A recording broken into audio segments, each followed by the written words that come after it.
کے منہ پہ ایک زناٹے دار تھپڑ مارا پاکستان کے لوگوں نے اور خصوصاً لاہور کے لوگوں نے، اور بتایا کہ لاہور اس وقت عمران خان کے ساتھ کھڑا ہے جس طرح پورا پاکستان اس وقت عمران خان کے ساتھ کھڑا ہے۔ اس حکومت کے جو فسطائی ہتھ کنڈے ہیں، جو ظلم، جو جبر اس وقت ہم دیکھ رہے ہیں، اس کی کوئی مثال پاکستان کی تاریخ میں نہیں ملتی۔ ہم نے دیکھا ہی نہیں ہے، بدترین مارشل لاء میں یہ نہیں ہوا کہ راتوں کو جا کے چادر چار دیواری کو پامال کیا جائے، خواتین کے اوپر، اور فاروق حبیب کل آپ نے دیکھا ان کے گھر کے اوپر چھاپا پڑا، گھر میں خواتین کے علاوہ کچھ نہیں تھا۔ عمران خان پاکستان کے سابق وزیر اعظم، وہ جاتے ہیں عدالت کے حکم کے اوپر اسلام آباد، اور ان کی بیگم اکیلی گھر کے اوپر ہوتی ہیں اور پیچھے سے ایک پولیس کا چھاپا آتا ہے اور چادر چار دیواری کو پامال کر کے وہاں سے وہ جوس کے ڈبے تک اٹھا کے لے جاتے ہیں۔ اس کے اوپر ہم نے ایف آئی آر دی ہے، جس کے اوپر سیشن کورٹ نے اپنا فیصلہ دینا ہے، جس میں ہم نے محسن نقوی کو، آئی جی پنجاب کو، سی سی پی او لاہور کو نامزد کیا ہے۔ جس طریقے سے اینٹی کرپشن کے نوٹسز دیے جا رہے ہیں، ایف آئی اے کے نوٹسز دیے جا رہے ہیں، عمران خان کے اوپر جو کیسز بنائے گئے ہیں، یہ تمام فسطائی ہتھ کنڈے آپ کے سامنے ہیں۔ لیکن اس حکومت نے ایک نئی حد پار کر دی ہے، اور وہ یہ ہے کہ اب لاہور سے لوگوں کو اٹھا کے مسنگ پرسنز بنایا جا رہا ہے۔ اظہر مشوانی آج تیسرا دن ہے، ہمیں اظہر مشوانی کا کچھ پتہ نہیں ہے۔ اظہر کی جو فیملی ہے، اظہر کا جو خاندان ہے، وہ تو اس کے اوپر پریشان ہے ہی، لیکن اظہر مشوانی ہمارے پی ٹی آئی کی سوشل میڈیا کے فوکل پرسن اور پاکستان کے نوجوانوں کے دل کی دھڑکن ہے۔ جس طریقے سے ان کو اغوا کیا گیا، جس طریقے سے وہ اب تک مسنگ پرسن ہیں، یہ ناقابل قبول ہے۔ شاہد حسین لندن چھوڑ کے پاکستان آئے کہ جی میں یہاں پہ پاکستان کے لیے کچھ کنٹریبیوٹ کرنا چاہتا ہوں، برٹش نیشنل ہے، ان کو غائب کر دیا گیا ہے۔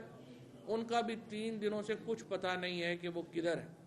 میں آپ کو بتاؤں، اس کے ساتھ ڈاکٹر عمران جلال کے اوپر جو تشدد ہوا، ڈاکٹر عامر کے اوپر جو تشدد ہوا، ان کے والد ڈاکٹر مظفر جو فوج سے کیپٹن ڈاکٹر ریٹائرڈ ہوئے، کیپٹن مظفر نیازی، ان کو ہارٹ اٹیک ہو گیا، وہ جان سے چلے گئے جو ان کے بیٹوں کے ساتھ ہوا۔ جو خواتین کے ساتھ کیا جا رہا ہے، لوگوں کو گھروں میں گھس کے جو خواتین کی بے عزتی کی جا رہی ہے۔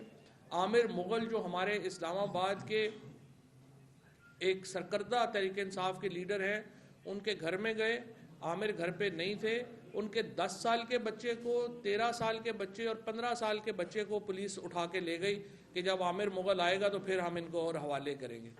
کیا یہ پولیٹیکل ورکرز کے ساتھ اس سے پہلے اتنا بہیمانہ سلوک آپ نے کبھی سنا بھی ہے؟ ایسا تو جو ہے وہ بدترین بادشاہتوں میں نہیں ہوتا جو اس طریقے سے ہو رہا ہے۔ ایک ورکر کے گھر پہ گئے، وہاں پہ وہ نہیں تھے موجود، ان کے 80 سال کے والد کو اریسٹ کر کے لے گئے کہ جب وہ آئے گا تو ہم آپ کو دیں گے۔ یہ ملک کو ہم نے کیا بنا دیا ہے؟ یہ تو برما، نارتھ کوریا اور اس طرح کے ملکوں کو جو ہم سمجھتے تھے، یوں لگ رہا ہے کہ ناتزی جو ہیں وہ پاکستان کے اوپر حکمرانی کر رہے ہیں، اور ہم سب جو ہیں ان کے لیے کوئی حیثیت اوقات ہی نہیں ہے۔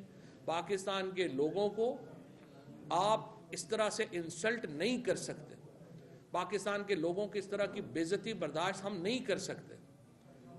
آج انٹرنیشنل کمیونٹی میں پاکستان کے بارے میں شدید تشویش پائی جاتی ہے، چاہے امریکن سینیٹرز ہوں، چاہے برطانیہ کے ریپرزنٹیٹیوز ہوں، چاہے یورپی یونین کے لوگ ہوں، اور اسلامی ملکوں نے بھی اس کے اوپر پاکستان کے اور تحریک انصاف کی ورکرز کے ساتھ جو سلوک ہو رہا ہے اس پر آواز اٹھائی ہے۔ لیکن میں آپ کو بتا دوں، جس طریقے سے یہ حکومت چل رہی ہے، پاکستان کو دوبارہ یہ فیٹف کی لسٹ میں ڈلوائیں گے، پاکستان کا جو ہمارا سٹیٹس ہے، اسپیشل سٹیٹس ہے یورپی یونین کا، وہ ختم کروائیں گے، اور پاکستان کے اوپر دوبارہ یہ سینکشنز کی طرف ہم جا رہے ہیں۔ ایک ایسے وقت میں جب پاکستان کے معاشی حالات تباہ و برباد ہو چکے ہیں، 11 مہینوں میں پچھلے دیکھیے حالت یہاں پہ پہنچی ہے کہ 3 دنوں میں گزشتہ 72 گھنٹوں میں 6 لوگ آٹے کی قطار میں لگ کے اپنی جان کھو چکے ہیں۔ خیبر پختونخوا میں اب سے کچھ دیر پہلے آٹے کے اوپر جو ہے وہ لاٹھی چارج کیا ہے پولیس نے۔ یہ ہمارے حالات انہوں نے کر دیے ہیں۔ اس وقت انٹرنیشنل جو پرائس ہے پیٹرول کی وہ $70 سے $75 کے درمیان ہے۔ جب ہم نے حکومت چھوڑی تھی تو $112 کے اوپر تھی، اور آج تیل کی قیمت اور ڈیزل کی قیمت ہمارے وقت سے دگنی ہو چکی ہے۔ عالمی مارکیٹ میں تیل کی قیمت آدھی ہوئی ہے، ہمارے ہاں مہنگائی میں جو ہے وہ ڈبل ہو گئی ہے۔ یہ جس قسم کی اس وقت پاکستان کے عوام کو چیلنجز کا سامنا ہے، اس وقت اپنا صرف آپ جبر کے اوپر، کسٹوڈیل ٹارچر کے اوپر کیا پاکستان کے اوپر حکومت کر سکتے ہیں؟ یہ 22 کروڑ لوگوں کا ملک ہے، آپ نے اس کو تماشا بنا کے رکھ دیا۔ یہ رانا ثناء اللہ آج کہتا ہے کہ میرا جی عمران خان سے ہمارا یہ ہے کہ یا وہ نہیں ہے یا ہم نہیں ہیں۔ آپ کیا بدماش ہیں؟ آپ پاکستان کی پالیٹکس کو کر رہے ہیں یا آپ یہاں پہ کوئی گینگ چلا رہے ہیں؟ اسی لیے جب سپریم کورٹ نے نون لیگ کو کہا تھا کہ یہ سسیلین مافیا ہیں تو بالکل درست کہا تھا، کیونکہ اس میں اس طرح کے لوگ ہیں۔ سیاست ایسے نہیں ہوتی کہ نقطہ نظر کو سمجھ کے آگے بڑھنے کا نام ہے۔ اگر آپ یہ کہیں کہ جی ہماری تو اب اس بات پہ پہنچ گئی ہے کہ ہم نے عمران خان اگر رہے گا تو ہم نہیں رہیں گے، ہم تو آپ کے بارے میں یہ نہیں سوچتے۔ ہم تو سوچتے ہیں کہ اگر ہم بھی اقتدار میں آئیں گے تو آپ کو سیاست کا بھرپور موقع دیا جائے گا۔ بے نظیر بھٹو 14 سیٹوں کے ساتھ اسمبلی میں آئی تھی، 2.5 سال کے بعد وہ پرائم منسٹر تھیں، لیکن آپ اپنی شکست سے اتنے خوفزدہ ہیں۔ اور اب بے نظیر بھٹو کے جو بیٹے ہیں، جو بیسیکلی انہوں نے تو بھٹو کو ختم ہی کر دیا ہے، زرداری صاحبان نے، انہوں نے جو سیاست کی ہے یہ اب دیکھیے ایک سائیڈ کک بن گئے ہیں نون لیگ کی۔ نہ کوئی آواز ہے، نہ آئین کے اوپر ان کا کوئی سٹینڈ ہے کسی پارٹی کا۔ JUI مفتی محمود صاحب کا، مولانا فضل الرحمان صاحب کے والد 1973 کے آئین کے سگریٹری ہیں، لیکن نہ ان کو اپنے والد کے کوئی اہمیت اور احساس ہے، نہ بلاول کو اپنے نانا کا پرنسپلز کا کوئی احساس ہے۔ تو جس طریقے سے یہ لوگ جا رہے ہیں، جس طریقے سے یہ لوگ آگے بڑھ رہے ہیں، میرے خیال میں یہ پاکستان کے اندر ایک بہت بڑے کرائسس کو جنم دے چکے ہیں۔ اور یہ کہنا کہ عمران خان کے ہوتے ہوئے ہماری کوئی حیثیت ہی نہیں ہوگی، آپ اتنے خوفزدہ ہیں کہ آپ الیکشن سے بھاگ گئے ہیں۔ آپ نے سپریم کورٹ کا انسٹیٹیوشن ختم کر دیا ہے، آپ نے آئین کا انسٹیٹیوشن ختم کر دیا ہے، نہ اب پاکستان میں آئین ہے، نہ پاکستان میں سپریم کورٹ ہے، اور اس وقت تمام نظریں سپریم کورٹ کے اوپر ہیں کہ وہ کیسے ان معاملات کو آگے بڑھاتی ہے۔ آج صدر مملکت نے جو خط لکھا، آپ نے دیکھا ہوگا، اس کا جواب آیا ہے شہباز شریف کی طرف سے۔ آپ اس کے جواب سے اندازہ لگا لیجئے کہ شہباز شریف کس قدر بودے اور کس قدر چھوٹے آدمی ہیں۔ صدر مملکت نے اپنے خط میں جو سوالات اٹھائے ان میں سے ایک کا جواب بھی نہیں دیا گیا۔ صدر مملکت نے صرف یہ کہا ہے، نون لیگ کو یہ مشورہ دیا ہے کہ جناب آپ آئین کے اوپر عمل درآمد کریں، آپ آئین کے مطابق آگے بڑھیں۔ اور جو شہباز شریف کی آگے اس کا جواب ہے وہ یہ لگ رہا ہے کہ ان کے کسی میڈیا کے بندے نے ان کو پریس ریلیز لکھ کے دے دی ہے نون لیگ کی طرف سے۔ جو صدر کا خط ہے وہ آئین کی بنیاد کے اوپر لکھا گیا ہے، اور اس کا جواب اس قدر بےہودہ دیا گیا ہے کہ اس سے لگتا ہے کہ وہ کوئی نون لیگ کی کوئی ترجمان ہے جو کہ جس نے وزیر اعظم کا خط جو ہے وہ لکھا ہے۔ آئین کے اوپر عمل درآمد کے علاوہ پاکستان میں کوئی راستہ نہیں ہے، آئین ہی کے اوپر عمل ہوگا اور ہم آگے جائیں گے۔ پاکستان میں جبری گمشدگیوں کی کوئی گنجائش نہیں ہے۔ پاکستان میں جو لوگ جبری گمشدگیوں میں ملوث ہیں ان کو حساب دینا ہوگا۔ یہ ممکن نہیں ہے کہ پاکستان میں آئین بھی رہے، پاکستان میں قانون بھی ہو اور پاکستان میں جبری گمشدگیاں بھی چل رہی ہوں۔ پنجاب کی جو پولیس ہے، CCPO لاہور، IG پنجاب، اس میں سکوئرلی ملوث ہے۔ ان کو انشاءاللہ ہم انٹرنیشنل فورمز کے اوپر بھی ایکسپوز کر رہے ہیں، ہم ان کو پاکستان کے فورمز کے اوپر بھی بتا رہے ہیں کہ یہاں پہ بھی آپ کے خلاف قانونی کارروائی ہوگی۔ اور انشاءاللہ تعالیٰ پاکستان میں آئینی حکومت بہت زیادہ دور نہیں ہے، الیکشنز ہونے ہیں، اور الیکشن سپریم کورٹ کے ساتھ اس وقت پوری قوم جو ہے وہ سپریم کورٹ کے ساتھ کھڑی ہے۔ اسد عمر صاحب آگے ہیں، لہٰذا میں اب ان سے ریکویسٹ کروں گا کہ بات بسم اللہ الرحمن الرحیم جی. پاکستان جیسے بھی بات کر رہے تھے, پاکستان اس وقت دورائے پہ اور ایک فیصلہ کن موڑ کے اوپر ہے پاکستان, اور فیصلہ یہ ہونے کے لیے جا رہا ہے کہ کیا پاکستان ایک ایسا ملک ہوگا جہاں پر آئینی جمہوریت ہے, جہاں پر قانون کی بالادستی ہے, جہاں پر ایک عام شہری کے بنیادی حقوق کی کوئی حفاظت ہے, یا پاکستان ایک ایسا ملک بننے کے لیے جا رہا ہے جو ماورائے آئین ملک چلے گا, اور جب ماورائے آئین چلے گا تو ظاہر ہے اس کا مطلب کہ اس ملک کے اندر نہ کوئی جمہوریت کی گنجائش ہے, نہ کوئی آزاد میڈیا کی گنجائش ہے, نہ عوام کے شہریوں کے بنیادی حقوق کی کوئی گنجائش ہے. پھر تو جس کے پاس طاقت ہے اس کی مرضی ہے کہ وہ کس کے ساتھ کیا کرنا چاہے اور کیا نہ کرنا چاہے. یہ آنے والا ہفتہ جو ہے, یہ ہفتہ پاکستان کی تاریخ کے لیے میرے خیال میں ایک موڑ ثابت ہوگا. مجھے یقین ہے کہ سپریم کورٹ پاکستان کی اعلیٰ عدلیہ جو ہے وہ کوئی 1950 والی اب عدلیہ نہیں ہے, نہ یہ 1950 والا پاکستان ہے. اور وہ جو کہتے ہیں کہ جسٹس منیر مومنٹ نہیں ہونے والا, یہ عدلیہ اپنے آپ کو آئین کا دفاع کرتے ہوئے نظر آئے گی ہم سب کو. عدلیہ کو یہ پتا ہے کہ ساری قوم ان کے پیچھے کھڑی ہوئی ہے, اور ایک ایسا پاکستان جہاں پر یہ صورتحال ہو کہ ملک کے سب سے بڑے صوبے پنجاب کے دارالحکومت لاہور کے اندر ایک مڈل کلاس کا پڑھا لکھا نوجوان اظہر مشفانی جو ہے اس کے بنیادی حقوق سلب کر لیے جائیں سارے پاکستان کے دیکھتے دیکھتے. اگر وہ کوئی ایسی بات کر رہا ہے جو آپ کو پسند نہیں ہے, آپ دلیل سے جواب دیں, آپ مقابلہ کریں اس کی دلیل کا, اس کی منطق کا. آپ کے خیال میں اس نے قانون کی خلاف ورزی میں کوئی بات کی ہے تو آپ قانون کے تحت اس کے خلاف کارروائی کریں, اپنے الزامات لگائیں, پرچہ کٹائیں. یہ کون سا پاکستان ہے کہ لاہور کے اندر جیسے میں نے کہا ایک پڑھا لکھا نوجوان جو ہے وہ اغوا کر لیا جائے اور یہی نہ پتا چلے کہ کون اٹھا کے لے گیا ہے, کیوں اٹھا کے لے گیا ہے. شاہد حسین اوورسیز پاکستانی, اس کو اٹھا کے لے جائیں, یہی نہ پتا چلے کہ اس کے اوپر الزام کیا ہے, کس نے اٹھایا ہے اس کو, وہ پتہ نہ چلے. حسان نیازی کو آپ یہاں پر اٹھائیں, وہ بیٹھا ہوا ATC کی عدالت میں, دہشت گردی کی عدالت میں اس کے ساتھ بیٹھا ہوا تھا وہاں پہ.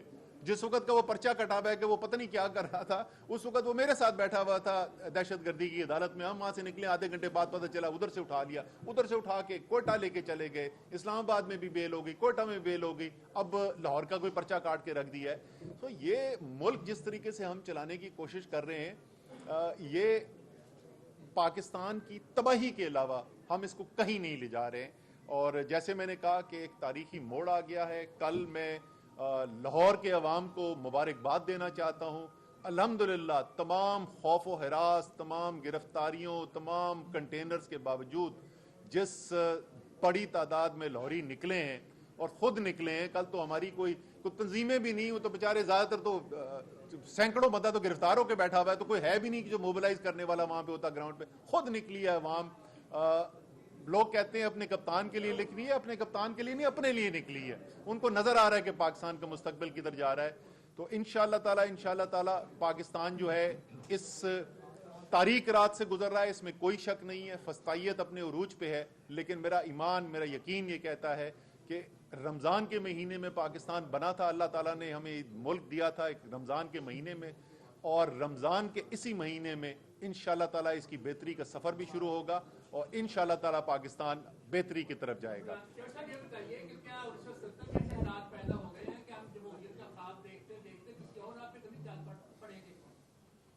دیکھیں, اس وقت مینڈیٹ تو نہیں مانا جا رہا. جب مینڈیٹ نہیں مانا جاتا تو اس کو ہم یہی کہتے ہیں کہ یہ 1970 میں بھی یہی حالات تھے. تو اللہ نہ کرے کہ وہ حالات ہوں. اس وقت فرق صرف یہ ہے کہ عمران خان ایک نیشنل پارٹی اور نیشنل ایجنڈا کے ساتھ چل رہے ہیں, اور اگر آج ہم سری لنکا نہیں بنے یا آج ہم ایران نہیں بنے تو وہ صرف تحریک انصاف کی وجہ سے نہیں بنے. اگر آج پاکستان کے حالات جو ہیں وہ آئین کے اندر ہیں تو صرف اس لیے ہیں کہ عمران خان پاکستان کو لیڈ کر رہا ہے, جو پاکستان میں فساد سے بچا رہا ہے. ادروائز تو لوگ تو تنگ ہیں. لوگ تو کہتے ہیں ہمیں انقلاب کی طرف بڑھے. انہوں نے کہا کہ وہ حیران ہیں کہ اتنے لوگ اور ان کو عقل ہی نہیں ہے, پتہ نہیں کون لوگ ہیں جو عمران خان کی بات مان کے مینار پاکستان چلے جاتے ہیں. یہ کس نے کہا؟ مریم اورنگزیب نے کہا کہ وہ حیران ہیں. دیکھیں مریم اورنگزیب حیران ہی ہوں گی, کیونکہ مریم اورنگزیب نے زندگی میں کبھی کونسلر کا الیکشن نہیں لڑا, اور انہوں نے زندگی میں کبھی لوگ ہی نہیں دیکھے. سب سے زیادہ لوگ جس میں انہوں نے بات کی ہے وہ 7 ہوتی ہیں, جس میں مریم, ہنا اور یہ 5-4 بیٹھ کے دوسروں کے میک اپ ڈسکس کرتی ہیں. اس کے علاوہ تو ان کا کوئی اور تجربہ نہیں, انہوں نے کیا باتیں کی. اصل حیرانگی کی یہ بات ہے کہ مریم اورنگزیب حیران ہے. جو حقیقت سارے پاکستان کو نظر آ رہی ہے وہ ان کو نہیں نظر آ رہی. بٹ صاحب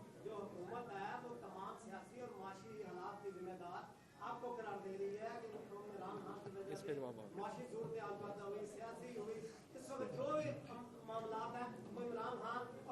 تو پھر سانو ہی دے دیو حکومت. اچھا یہ اس سے ایک بات تو ہمیں ماننی پڑتی ہے کہ ان کے اوسان پہ عمران خان کے علاوہ کوئی چیز نہیں ہے. میرے خیال میں خواب بھی دیکھتے تو عمران خان کے ہی آتے ہیں. الیکشن کیوں ملتوی کر دو؟ کیونکہ عمران خان کا خوف ہے. مینار پاکستان میں لوگوں کو آنے سے کس لیے روک دو کنٹینر لگا کے؟ کیونکہ عمران خان کا خوف ہے. گرفتاریاں سارے پنجاب میں کیوں کر لو؟ کیونکہ عمران خان کا خوف ہے. جھوٹ کے پاؤں کوئی نہیں ہوتے. جس وقت یہ آئے تو انہوں نے پہلا بیانیہ یہ بنایا کہ جی ہم کیا کریں, عمران خان IMF کے ساتھ معاہدہ کر گیا ہے. اب عمران خان کی حکومت ختم ہوئے صرف 2 ہفتے سے بھی کم رہ گئے, 1 سال پورا ہونے والا ہے, اور آج تک IMF کے معاہدے کے اوپر ان کی بات چیت چل رہی ہے. بغیر معاہدہ کیے پاکستان کی تاریخ کی بدترین مہنگائی انہوں نے اتار دی. صرف بدترین نہیں, پاکستان کی تاریخ میں جتنی سب سے زیادہ مہنگائی ہوئی تھی اسے 2 گنا اس وقت مہنگائی ہوئی ہے. آٹے کی لائنوں پہ کھڑے ہوئے لوگ اپنی جان کھو رہے ہیں. سفید پوش انسان, غریب چھوڑے, سفید پوش انسان دھکے کھا رہا ہے, اپنی عزت نفس رول رہی ہے اس کی ایک آٹے کے لیے. پیٹرول کدھر چلا گیا, ڈیزل کدھر چلا گیا, لوگوں کی لاکھوں لوگوں کا روزگار ختم ہو گیا. یہ سارے کا سارا ان کا کیا ہوا ہے, اور یہ بات وہ اچھی طریقے سے سمجھتے ہیں, اسی لیے وہ الیکشنوں سے بھاگ رہے ہیں. ان کو پتہ ہے عوام نے ان کے ساتھ کیا کرنا ہے. اگر واقعی میں یہ عمران خان کی وجہ سے کیا ہوتا یہ آج الیکشن کرا دیتے. اچھا بٹ صاحب صرف ایک مجھے اجازت دیجیے گا. یہ جو آپ نے بات کی نا, دیکھیں, اور جو اسد صاحب نے اس کو بات, نون لیگ کا اس وقت اس حکومت کا سب سے بڑا مسئلہ یہ ہے کہ یہ خوف کے اوپر سیاست کر رہے ہیں. خوف کے اوپر سیاست نہیں ہوتی. آج رانا ثناء اللہ نے جو بیان دیا ہے کہ پتہ نہیں عمران خان آئے گا تو وہ ہمیں نہیں چھوڑے گا, ہم نے تو کبھی یہ نہیں کہا. ہم تو کہہ رہے ہیں کہ آپ بھی اپنی سیاست کریں, ہمیں بھی اپنی سیاست کرنے دیں.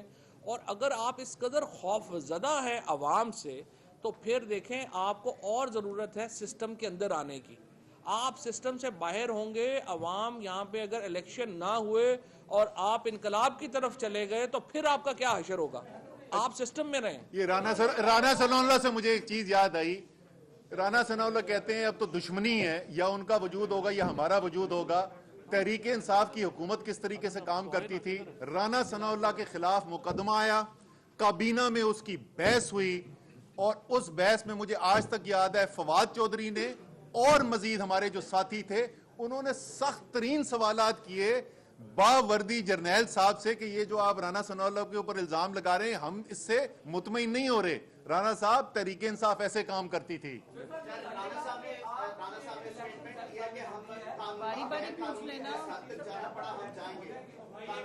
ایک الیکشن سیل قائم کر دیا, آپ کو امید ہے الیکشن ہوں گے.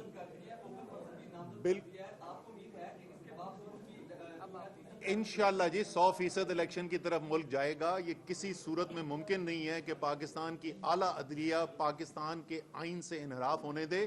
دن دہاڑے پاکستان کے آئین سے انحراف کرنے کی کوشش کی گئی ہے, کسی صورت میں یہ بچے گا نہیں. یہ جو فیصلہ انہوں نے کیا ہے, ہماری پٹیشن کل جو ہے سپریم کورٹ کے اندر دائر کرا دی گئی ہے. ہماری امید ہے کہ چیف جسٹس صاحب اس کا جلد بینچ بنا دیں گے اور کل ہی اس کے اوپر سماعت بھی شروع ہو جائے گی. لیکن چلیں کل ہوتی ہے پرسوں ہوتی ہے, اس میں کوئی شک نہیں ہے فیصلہ کیا آنے والا ہے. ہم پہلے بھی اعلان کر چکے ہیں, تمام تحریک انصاف کے پنجاب کے جو امیدوار ہیں ٹکٹوں کے حلقوں کے اندر موجود ہوں, اپنی الیکشن کیمپین کریں, انشاءاللہ تعالی الیکشن ہوگا.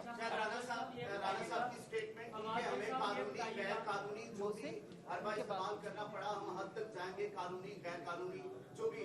آج 100 موٹو لینے والے کیوں خاموش بیٹھے ہیں؟ بیٹھے ہیں. رانا صاحب کو جو گھبراہٹیں آ رہی ہیں وہ سوموٹو سے لے کے عدلیہ کی جو فنکشنالٹی ہے اسی سے آ رہی ہیں. رانا صاحب جو ہیں وہ گھبرا گئے ہیں. میں نے انہیں سوچا ہے کہ کوئی لیگزوٹینل وغیرہ بھجواتے ہیں انہیں کہ جناب حوصلہ کرو, اینا بھی کوئی نہیں نہ. ہم آپ کو کوئی کچھ کہنے کو جو ہے اسد صاحب کی طرف سے پارٹی کی طرف سے ہم ان کو یقین دلاتے ہیں آپ الیکشن کرائیں, سسٹم کے اندر آئیں. میں آپ کو پھر کہہ رہا ہوں اگر آپ سسٹم کے باہر جانے کی کوشش کریں گے زیادہ خطرہ ہے آپ کے لیے. سسٹم کے اندر رہیں. اچھا آپ آخری سوال, پھر ہم نے یہ اظہر کے بھائی ہیں. آپ کی اور اسد عمر صاحب کی جنرل باجوہ سے بڑی ملاقاتیں بھی رہی ہیں. ہاں جی, انہوں نے کہا کہ عمران خان نے اسد عمر کو مجھے خزانہ سے میرے کہنے پہ ہٹایا. تو یہ بتا دیں کہ جنرل باجوہ نے جتنی آپ کی ملاقاتیں نہیں ہیں آج تک کوئی سچ بھی بولا ہے یا بات نہیں. کل ویسے جنرل باجوہ صاحب نے ایک سچ بولا ہے, وہ یہ بولا انہوں نے کہ شہباز شریف 40 منٹ تک بغیر سر اٹھائے ڈانٹ کھاتا ہے. یہ باجوہ صاحب صحیح کہہ رہے ہیں. اور ایک سوال ہے کہ جن صحافیوں کی حقائق دکھاتے ہوئے بائکس اٹھائی گئی ہیں وہ ہمیشہ پی ٹی آئی پورا کرے گی یا حکومت جن صحافیوں یہ ہم اس سی سی پی او اور وزیر اعلیٰ سے 2 بائکس لیں گے انشاءاللہ, فکر نہ کرو. ایک منٹ, اظہر مشوانی کے بھائی ہیں. اظہر مشوانی کے بھائی اور فیملی جس کرب سے گزر رہی ہے اس کا اندازہ تو ظاہر ہے کہ کسی کو اور وہ اس طرح نہیں کر سکتا. پورا پاکستانی ویسے تو کرب سے گزر رہا ہے, بٹ میرا ریکویسٹ ہوگی کہ اگر آپ بات مائک پہ آپ بتائیں کیا شروع کیسے اٹھایا گیا, آپ کو کیسے پتہ چلا اور وہ پورا بات. اظہر مشوانی ویسے روزانہ اپنی روٹین ٹائم سے ہی نکلتا ہے, جیسے 12 بجے یا کبھی 11 بجے. یہ رمضان کے دن تھے, ویسے اسے تھریٹ تھوڑا سا تھا, ہمیں بتا رہا تھا کہ یار کسی دن مجھے یہ اٹھا لیں گے. ہم کہتے تھے کہ یار تھوڑا احتیاط کر لو, آپ زمان پارک میں ہی رہو. تو اس نے چونکہ ابھی بھی اس کی شادی ہوئی ہے تو وہ واپس آیا, پہلا روزہ تھا رمضان. اس نے کہا چلیں گھر والوں کے ساتھ ہم کرتے ہیں سحری افطاری. تو وہ صبح سحری کے ٹائم تقریباً تھوڑا سا سحری سے پہلے آ گیا تھا, ہمارے ساتھ سحری کی ہے. پھر بڑے بھائی نے اسے بولا کہ چلیں جی آپ نکل جاؤ, چلے جاؤ, ایسا کوئی پرابلم نہ ہو جائے. اس نے کہا نہیں کچھ نہیں ہوتا. پھر وہ تقریباً دن 2:30 بجے کے قریب 2:35 کے قریب وہ اس نے گاڑی منگوائی ہے, اور ہماری اپنی گاڑی گئی ہوئی تھی باہر, تو وہ گاڑی منگوا کے وہ نکلا ہے. تو اس کے بعد ہمیں یہی تھا کہ چلے زمان پاک پہنچ گیا ہوگا.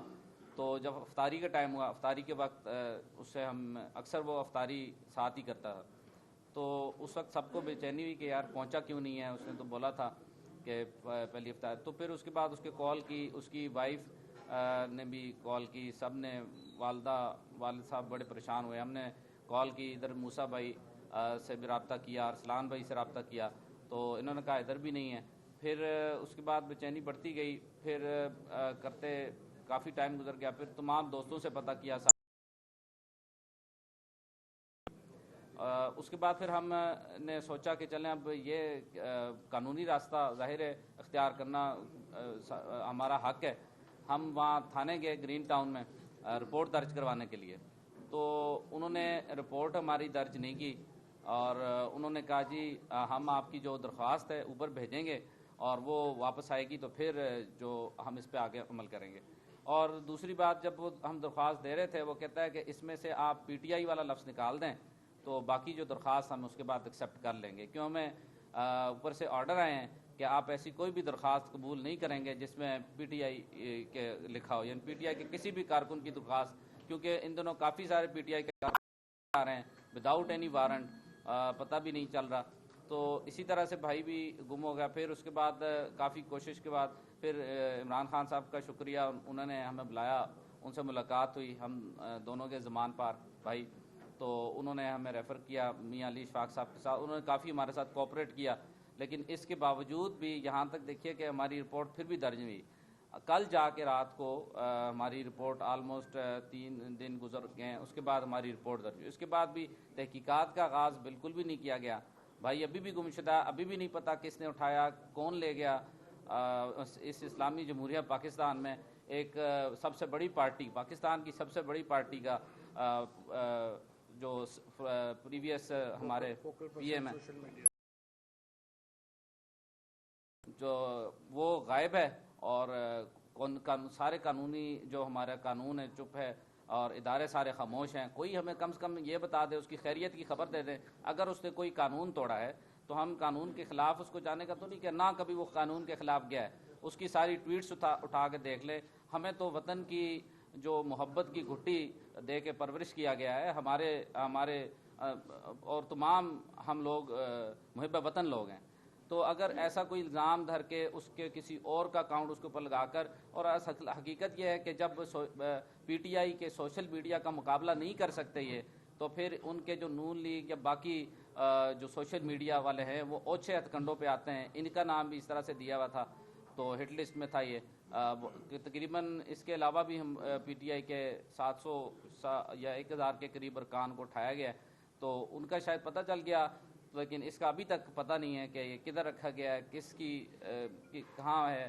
کم سے کم ہمیں بتا دیں خیریت سے ہے, یا اگر کوئی قانونی کارروائی بھی, اگر کوئی ایسا مسئلہ ہے, ان کو پرابلم ہے, ایشو ہے کوئی, تو پھر ظاہر کریں, لائیں, پیش کریں, کورٹ میں پیش کریں.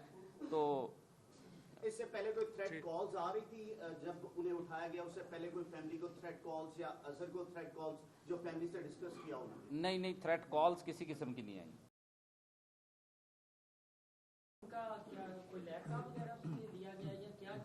دو صحافی جنہوں نے یہ کلیم کیا ہے, طلعت حسین نے اور ایک اور صحافی نے, جنہوں نے یہ کلیم کیا ہے کہ اس کے اوپر تشدد کیا گیا اور وہ اکاؤنٹ ڈیٹیل بتا رہے ہیں, تو